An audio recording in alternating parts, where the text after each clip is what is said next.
In this video, I'll design a synthetic pathway to make a couple of compounds. Now remember, to design a synthetic pathway or to actually make a structure from the raw materials, there's really not only one correct way. You can do it multiple ways, but I'll talk about the things that you would typically see mostly in OChem 1, where you have the reactions of alkenes, alkynes, a little bit of the reactions of alcohols, and obviously the SN1, SN2, E1, and E2. So that's probably what the synthetic pathway is going to be consisted of. And like I said, you can design those things, different pathways as well, especially when you learn second semester, you will see more things and more ways where you can make a particular compound. Now, this structure that we're trying to design here, and then the condition I have up here is that I can use an alkyl halide or an alcohol, but that has to be only 2 carbons or less. I cannot use anything more than 2 carbons. So typically they'll tell you what the conditions are, and you want to make sure you kind of stay within the limits on those conditions. And you can use any inorganic reagents that you have learned so far in OChem 1. The first thing I want to look for is sometimes you have to work a little bit backward to kind of figure out how would you really kind of make it. And if I look here, I obviously have 1, 2, 3, 4, and 5 carbons.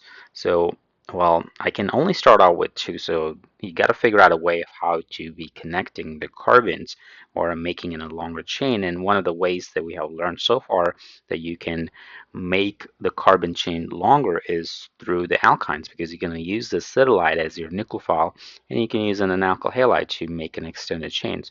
But then here, I want to actually go ahead and work a little bit backward. So when I work a little bit backward, I can say that I have 4 bromines. So there's really not many ways to kind of install 2 bromines on each carbon. They're kind of adjacent to one another. There's only one way you can really get that taken care of, is only through the alkyne. So I want to go ahead and say there might be a triple bond right before that. In the previous step, there might have been a triple bond between those 2 carbons. So I'm just going to call this to be, let's say, 1, 2, 3, 4, and 5.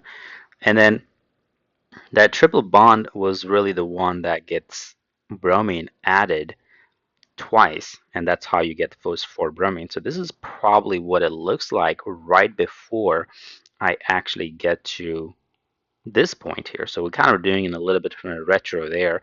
And sometimes you gotta go backward, and sometimes you gotta go a little bit forward to kind of see where the common point gonna be.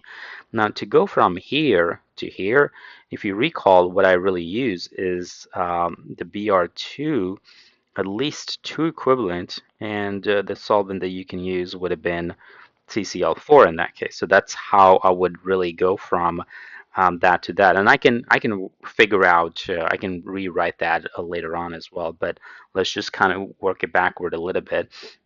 Now think of, okay, I have this acetylide here, and acetylide, so that's 1, 2, 3, 4, and 5 carbons. So I can think of this right there as my 2 carbons, because that's really the limit I have. So I have these 2 carbons. That means I need to connect this carbon separated, and I need to connect that carbon separated. So the bottom line is I can have an acetylide, this right there, and I can have the right side connected to that, and I can have the left side connected to that one by one. You're not going to be able to do it all together, but you're going to be doing it one by one. So that kind of gives it an idea that how you should be approaching this. But then again, I can't really use an acetylide as my starting, or ethyne as my starting material, because the condition is you can use an alkyl halide or an alcohol that's going to be made of 2 carbons or less. So I can say, what if I just start out with something like ethyl bromide, and I need to figure out a way of making this guy first. So based on whatever reactions that you learned so far. So to make this, I would go ahead and run this first step, maybe using a non-nucleophilic base, something like tert butoxide or even an LDA should do the job here. So when I use the LDA, this runs in an A2 mechanism and I get an alkene.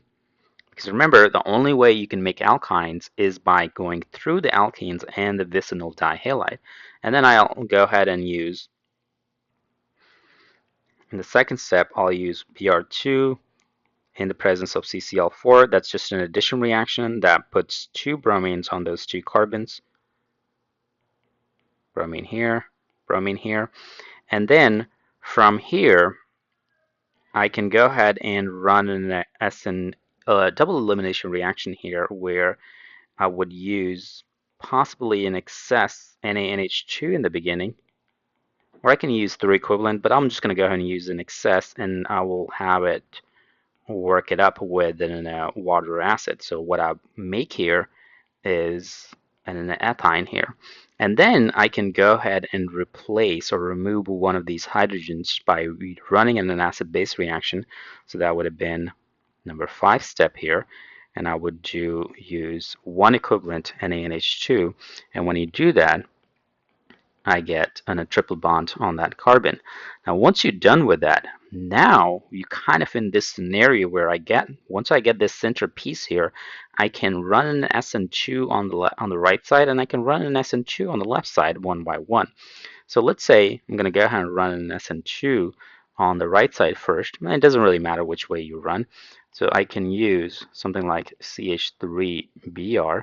So that would give you an SN2 mechanism that I'll have this right there, and now I would have a new methyl group connected with it. So at least one side is done. So I got a methyl that I was supposed to be having here. And then in the second case, I can go ahead and run 1 equivalent, or doing an acid-base reaction again. So that should have been 6. So running a 1 equivalent, say NaNH2 again. Now this time it's going to remove this proton. Remember, you can't really remove both of those protons at the same time. It's just going to be one of the protons at a time. Once you make that, you're not going to be able to remove this proton until you take care of this negative charge. So once this negative charge is taken care of, you don't have any proton on this carbon. You can only remove this proton now through an acid-base reaction. I want to use in a strong base, something like NaH or NaNH2, something like that. So that gives you a negative charge here.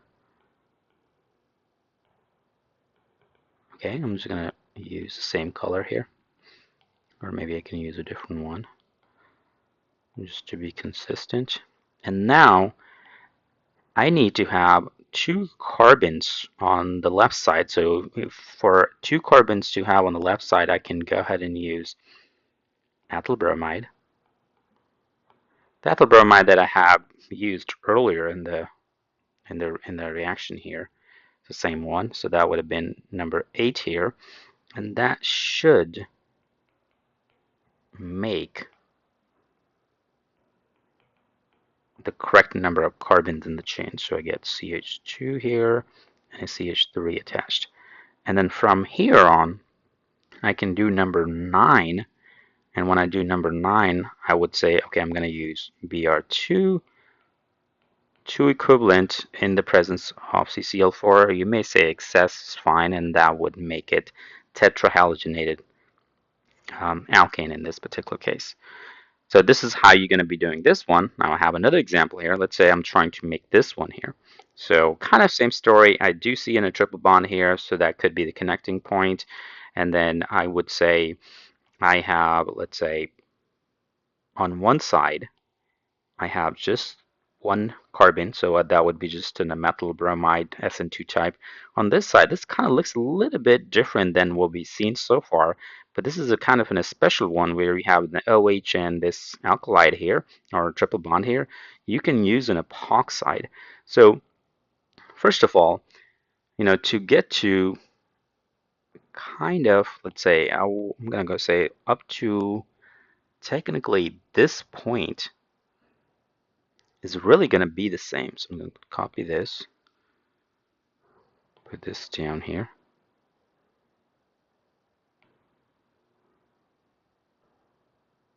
So up to this point is really the same, because what I'm trying to do here, I'm trying to take care of one side. I would still start with ethyl bromide here, get the triple bond installed, get this G-pronated again, install the methyl on one side because that's what I have on one side. On the other side, I have two carbons within an OH, and that's in a typical way of kind of using an epoxide. So from here, I can, instead of using another alkyl halide, I can use an epoxide. So simple epoxide looks like this, and then so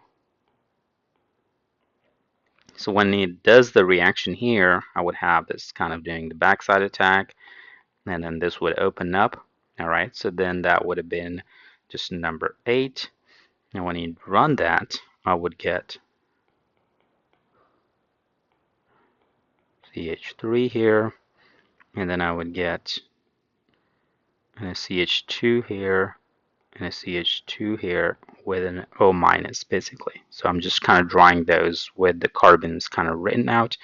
And then finally, I just want to do a workup step with water, or a dilute acid workup. So that would have been number 9 in this case. So I can just say dilute acid workup. So when I run the workup here, it would be able to install the hydrogen on here, and that's it. Now the question would have been, I'm not really supposed to use the epoxide here because the condition was that you can use 2 carbons chain with either an alkyl halide or an alcohol. So if I want to use an epoxide, I would have to actually make one. So you can certainly make it from an alkene. So remember, I was able to make an alkene up here. So once you have this alkene made, from the alkene, there's 2 ways you can make epoxide. You can either have MCPBA as in a reaction that's kind of separated to make an epoxide that makes epoxide directly, or you can, if you haven't talked about that reaction yet, you can first do an halohydrin, something like Br2 water. So when you run the halohydrin, you should be able to install an halogen and an OH. All right, and then if you just run on a base here, NaOH, it would go ahead and do an SN2 type reaction here and makes the ring. So how does that really works? You can first do an acid-base equilibrium reaction here where the OH minus is going to go ahead and remove this proton and get a negative charge on that.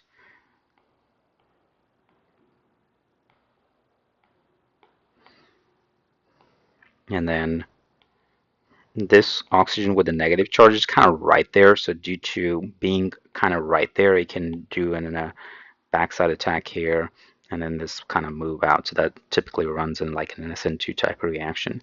So that's another way of making the epoxide. But like I said, the most common way of making an epoxide is using like a peroxy acid or an MCPBA in here. So that's how you're really going to be doing some of the synthetic stuff. And like I said, there's really not only one way of doing it. You can do the synthesis multiple ways. Like for example, what if you have used alcohol instead of the alkyl halide? So I use alkyl halide here, but what if you use alcohol? Well, if I want to use an alcohol, I could possibly use, suppose I have, I don't know, alcohol here. I can go ahead and turn this into an alkene by using something like oxyacid. I can use H2SO4 concentrated. Now, that may not be the most successful step, but on papers it will work. In reality, it may not work because this is a primary alcohol and it's hard to kind of control it. In that case, you'd be better off starting with an alkyl halide. But you can still do it. It's not wrong. You can still do it. Or you can also do something like, okay, well, if I start from an alcohol, I can go ahead and make an alkyl halide first, maybe by using something like PBr3.